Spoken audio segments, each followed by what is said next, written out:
Thanks very much for staying with us. Time now for Eye on Africa with me, Georgia Calvin-Smith. Tonight, Ivory Coast's ruling party wins the majority in legislative polls. The vote raises hopes that the country's moved on from tensions that sparked fatal political violence around last October's presidential elections.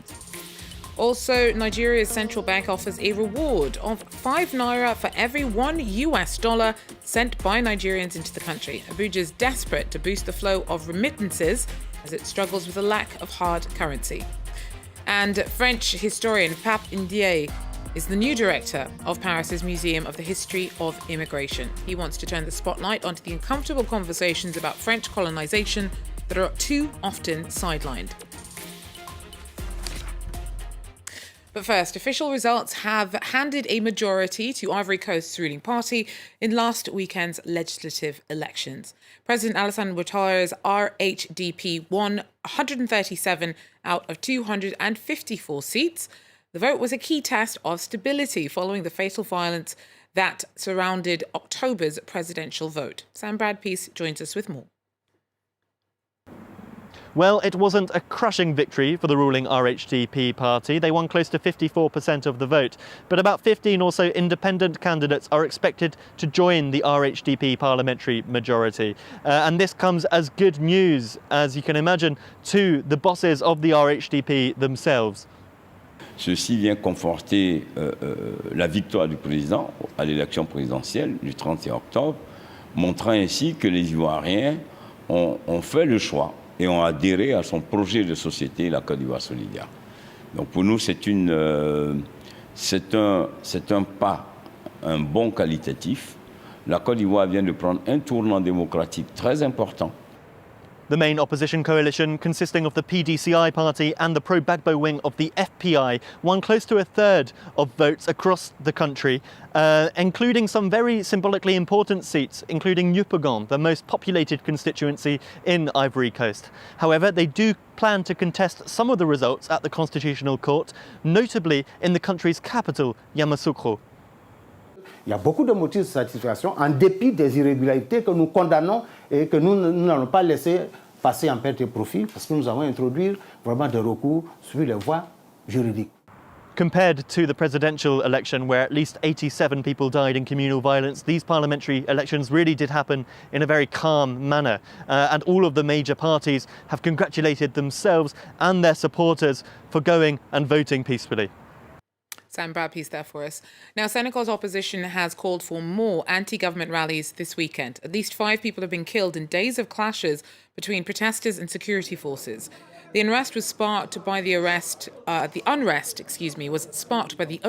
last Wednesday of opposition leader Ousmane Sonko, who faces rape charges. Now, his supporters say that he's being politically persecuted by President Macky Sall's government. Sonko is considered a top contender in the 2024 elections. The opposition M2D collective has urged demonstrators to turn out in white for a peaceful rally on Friday. It reckons that the death toll from recent unrest could be up to 11 people. And the UK has agreed to return to Nigeria £4.2 million stolen by the jailed former governor of the country's Delta state.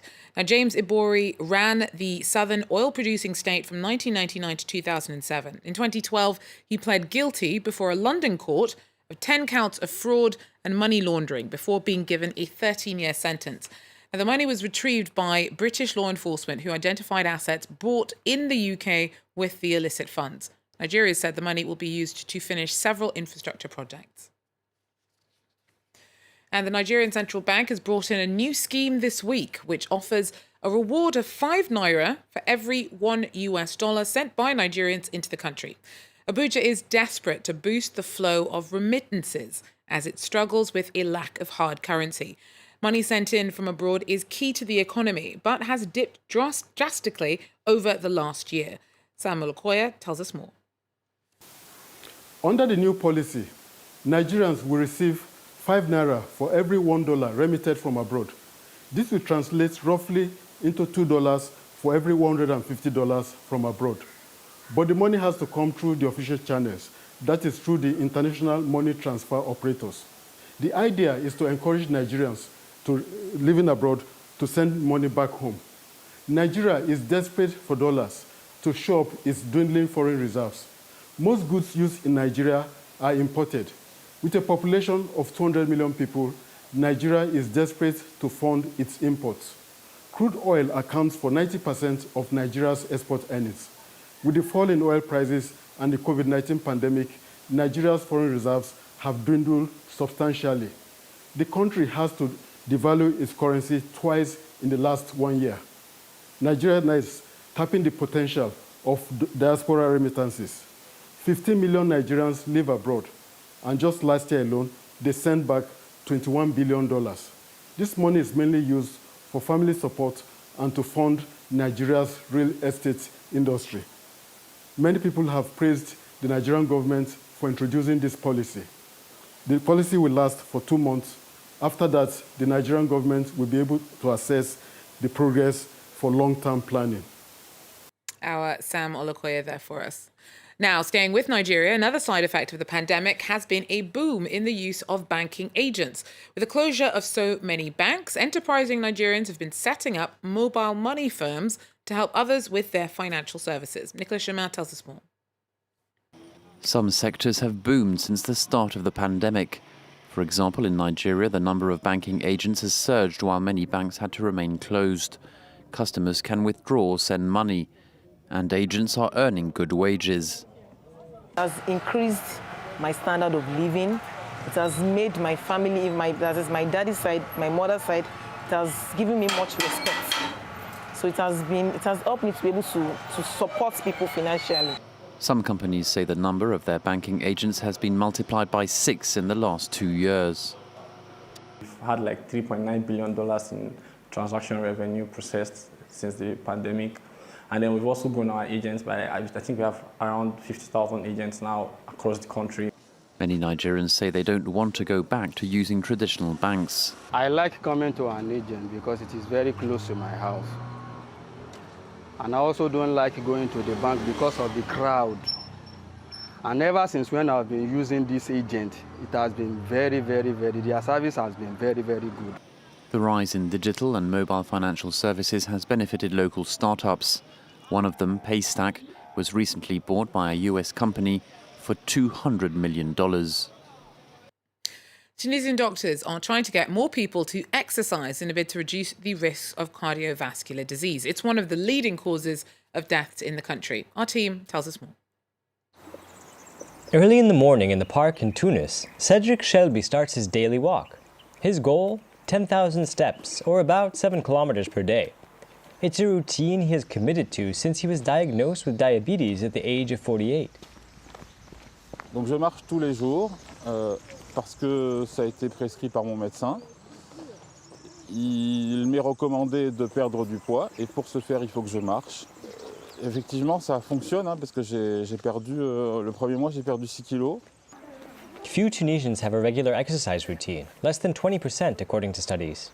And in big cities, walkable areas are rare. But with a rise in obesity and cardiovascular diseases, the last year has seen more doctors prescribing more exercise to patients. This cardiologist says many have the wrong idea about the importance of staying active. Nous avons une épidémie d'obésité qui est en train d'avancer à une allure incroyable qu'on voit chez les enfants. Et donc c'est vraiment à ce stade-là qu'il va falloir commencer à les encourager à faire du sport. Et ce qui est sûr, c'est que quand la maladie arrive, il va falloir les encourager un peu plus, mais il faut vraiment commencer très tôt. And to respond to this demand, new gyms are opening up in the capital and adapting by offering clients sports and nutritional support. Aujourd'hui, faire du sport, c'est important, mais ce n'est pas suffisant. Donc il y a toute la partie nutritionnelle qui est aussi importante que le sport. Donc on essaie de vraiment conseiller nos clients sur comment manger, surtout ce qu'il ne faut pas manger. Essayer de leur donner toute une hygiène de vie à adopter. This chain of gyms will soon launch an entirely digital platform for exercise and nutrition that will be cheaper than on-site membership, in the hopes that more people will take up healthy habits. And French historian Pap Ndiaye is the new director of Paris's Museum of the History of Immigration. He wants to turn the spotlight onto colonisation and the complicated conversations surrounding it. Take a look. This vast building is Paris's museum dedicated to the history of immigration. It now has a new director, the famous scholar Pap Ndiaye, who comes from a Franco-Senegalese family. In the early 1930s, this building was called the Museum of the Colonies. C'est le plus grand monument, finalement, de propagande coloniale de France. Raison de plus pour expliquer ce qui est autour de nous, pour utiliser toutes sortes de moyens technologiques, d'ailleurs, pour mettre en valeur cette histoire, qui est une histoire non pas marginale dans la grande histoire nationale, mais qui est absolument centrale. Pap Ndiaye disagrees with those who say that racial issues clash with what some in France call its universal values. Ça n'est pas une position qui serait opposée aux Lumières et à l'universalisme, c'est au contraire une manière de prendre sérieusement cette question en estimant que l'universalisme n'est pas réalisé pour tout le monde, qu'il a longtemps été un universalisme plutôt pour les hommes blancs. Pap Ndiaye rose to fame in 2008 with his essay on France's black minority. In 2019, he was one of the organisers of the exhibition at the Musée d'Orsay on black models in art history. Well, that's it for Eye on Africa. Thanks for joining us, and do so again if you can. Take care.